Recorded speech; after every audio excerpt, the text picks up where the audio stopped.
was 16. I had my first professional wrestling match, and I got a lot of media attention that time because I was the youngest pro wrestler in Germany and one of the youngest worldwide. And I was invited to TV shows, radio shows, and all kind of stuff. And there was a big show, talk show called Schreinemakers Live. It's a real big thing in Germany. They had like 3-4 million people watching every week. Wow. And I was invited at the age of 16. And then they invited me at the age right before I turned 18 because they wanted to see how my career developed.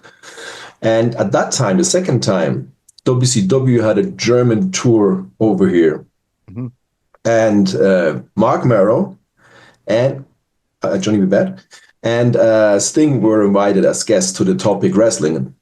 And I was invited there too. And I met those two guys. And they were very friendly to me. And also I met the PR manager, which invited me to that show in Munich, which they had the next day or 2 days afterwards. And my dad, being an old veteran in that business, he said, listen, kid, you never know what's going to happen. Take your wrestling gear with you, which I did.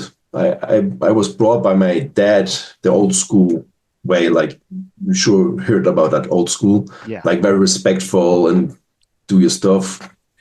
Keep your mouth shut, ears open, stuff like that, And we traveled there and we arrived at the building and Ric Flair was the booker at the time. He came up to me and said, hey, listen, kid, you have your wrestling gear with you? And I said, yeah. He said, okay, somebody was injured.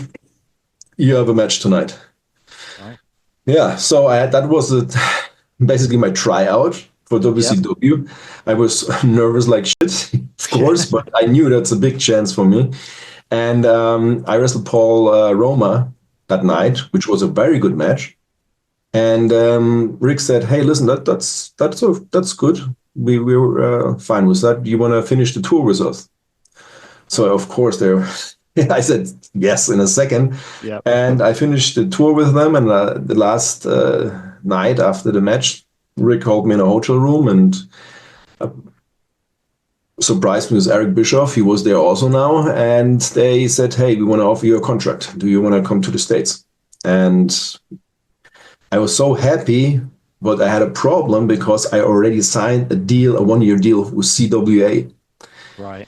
Yeah. And I said, hey, I have to talk to them first before I can give you an answer. So I talked to CWA and they were totally fine with me. I mean, I'm still very grateful. They said, hey, no problem. We understand it's a big chance. And my dad being a big star for them many, many years. So I had, was okay for them. They helped me out that I can go over there.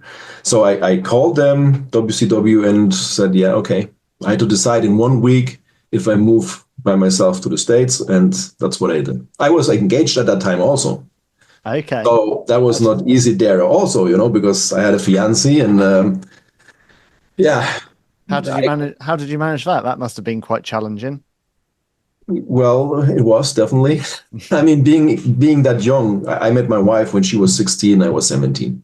Okay. And I was really scared when I traveled to the States because long distance relationship at that age, at that age, I was, for people who saw me outside, I was really cool and stuff like that. You're like a young guy, but inside I was very insecure in like relationships and stuff like that, and I was afraid I'd lose my fiancé. Yeah. So we had a 6 months long distance relationship. And before that we said, okay, when she turns 18, she will move to the States. Okay. But yeah, that was a tough time. I mean, I could tell you a lot of stories about that time, but anyway, she came to the States and we're still together to this day. That's incredible. That's incredible.